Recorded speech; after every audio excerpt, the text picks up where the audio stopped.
Hello friend, welcome to cine woodhub one channel. आज हम बात करेंगे सत्यकाम 1969 में बनी एक भारतीय ड्रामा फिल्म है जिसका निर्देशन ऋषिकेश मुखर्जी ने किया है।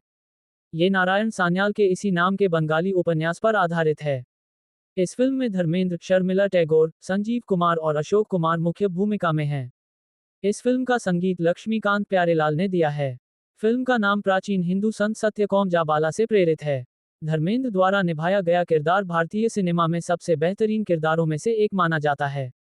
इसने राजेंद्र सिंह बेदी के लिए 1971 का फिल्मफेयर सर्वश्रेष्ठ संवाद पुरस्कार जीता। इस फिल्म ने हिंदी में सर्वश्रेष्ठ फीचर फिल्म के लिए राष्ट्रीय फिल्म पुरस्कार भी जीता। इस फिल्म को तमिल में के बालचंदर द्वारा पुन्नगई 1971 के रूप में रीमेक किया गया था। सत्यप्रिय आचार्य सिद्धांतों और सच्चाई पर चलने वाले व्यक्ति हैं। उनके विचार और जीवन शैली उनके तपस्वी दादा दद्दाजी सत्यशरण आचार्य द्वारा निर्देशित थी। इंजीनियरिंग की डिग्री के साथ सत्यप्रिय एक नए भारत के निर्माण के अपने सपनों को साकार करने के लिए निकलता है, लेकिन ऐसे पात्रों का सामना करता है जो उसके आदर्शों से बहुत कम सहमत होते हैं। अपने पहले काम के दौरान वह रंजना से मिलता है, जिसका उसके नियोक्ता एक भ्रष्ट राजकुमार द्वारा यौन शोषण किया जाने वाला है। पूरी तरह से जानते हुए कि रंजना उससे प्यार करती है, सत्यप्रिय उसे बचाने में हिचकिचाता है और उसे नैतिक रूप से भ्रष्ट राजकुमार का शिकार बनने देता है। ये घटना सत्यप्रिय के नैतिक आधार को हिला देती है, जिसने अपनी अंतरात्मा और भावनाओं को धोखा दिया है। बढ़ते अपराध बोध को दूर करने के लिए वह रंजना से शादी करता है, लेकिन उनका जीवन फिर कभी पहले जैसा नहीं रहता।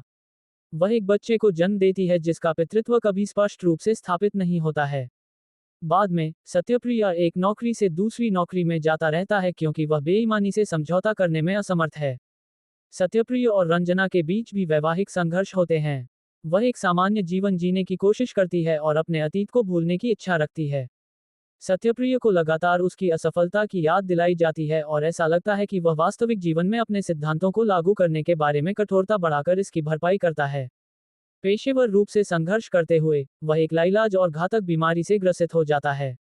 अंत में अस्पताल में भर्ती होने और बोलने में असमर्थ सत्यप्रिय का पीछा एक बेईमान ठेकेदार करता है जो एक खराब तरीके से निष्पादित सिविल प्रोजेक्ट के लिए स्वीकृति चाहता है, जिसके बदले में ठेकेदार उसे एक बड़ी रकम देगा जो सत्यप्रिय की मृत्यु के बाद उसकी पत्नी रंजना और उनके बच्चे की देखभाल करेगी। सत्यप्रिय के पास अपने परिवार के भविष्य को सुरक्षित करने का कोई साधन नहीं है और अपने जीवन के पहले समझौते में सत्यप्रिय ने हस्ताक्षरित स्वीकृति पत्र अपनी पत्नी को सौंप दिए। हालांकि रंजना ने कई कठिनाइयों का सामना किया था और वह सत्यप्रिय के जीवन के प्रति गुलाबी दृष्टिकोण से पूरी तरह खुश नहीं थी, लेकिन वह उसे अपने जीवन के अंतिम चरण में लड़खड़ाते हुए नहीं देखना चाहती थी। वह दस्तावेजों को फाड़ देती है और उसे अपनी ओर देखकर मुस्कुराती हुई पाती है।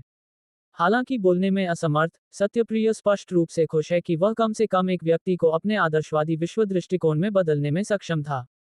सत्यप्रिय की हालत के बारे में जानने पर उसके दादा दद्दाजी मिलने आते हैं। उन्होंने सत्यप्रिय से पहले ही मुंह मोड़ लिया था क्योंकि उन्होंने बिना उसकी सहमति के एक महिला से शादी कर ली थी और उनके अनुसार उनकी पृष्ठभूमि संदिग्ध थी। धार्मिक दर्शन में पारंगत दादाजी सत्यप्रिय को ज्ञान की बातें बताते हैं। वे सत्यप्रिय से कहते हैं कि सांसारिक जीवन की नश्वरता और बड़े ईश्वरीय सत्य जैसे विचारों से अवगत होने के कारण सत्यप्रकाश नैतिक रूप से आत्मविश्वास के साथ मृत्यु का सामना करने के लिए तैयार है। अपने निधन के बाद दादाजी कहते हैं कि वे अपने पोते के संदिग्ध पितृत्व के कारण अंतिम संस्कार करेंगे। उस समय सत्यप्रिय और रंजना का बच्चा सार्वजनिक रूप से सच बोलता है कि उसके अंतिम संस्कार न करने का असली कारण यह है कि वह जैविक पुत्र नहीं है। दादाजी इस तथ्य से विनम्र हो जाते हैं कि उन्होंने परिणामों की परवाह किए बिना सत्य के प्रति निष्ठा की शपथ ली। अपने गुरुकुल के अलावा किसी और जगह इसका अभ्यास नहीं कर सकते थे जहां उनकी परीक्षा नहीं ली जा रही थी। फिर भी उनकी पोती इस मुद्दे को अपने बच्चे के साथ साझा कर सकती है और बच्चा इसके बारे में सार्वजनिक रूप से बोल सकता है, भले ही यह असहज हो और बाकी दुनिया से ताने और अपमान का कारण बने। दादा सार्वजनिक रूप से अपनी कमियों को स्वीकार करते हैं कि भले ही उन्होंने अपना पूरा जीवन धार्मिक ग्रंथों और दार्शनिक पुस्तकों का अध्ययन करने के साथ साथ कई अनुष्ठानों का पालन करने में बिताया हो, फिर भी उन्हें सत्य की प्रकृति के बारे में बहुत कुछ सीखना था। वह बेटे के हाथों से पानी पीते हैं और अपने पूर्वाग्रहों को त्याग देते हैं।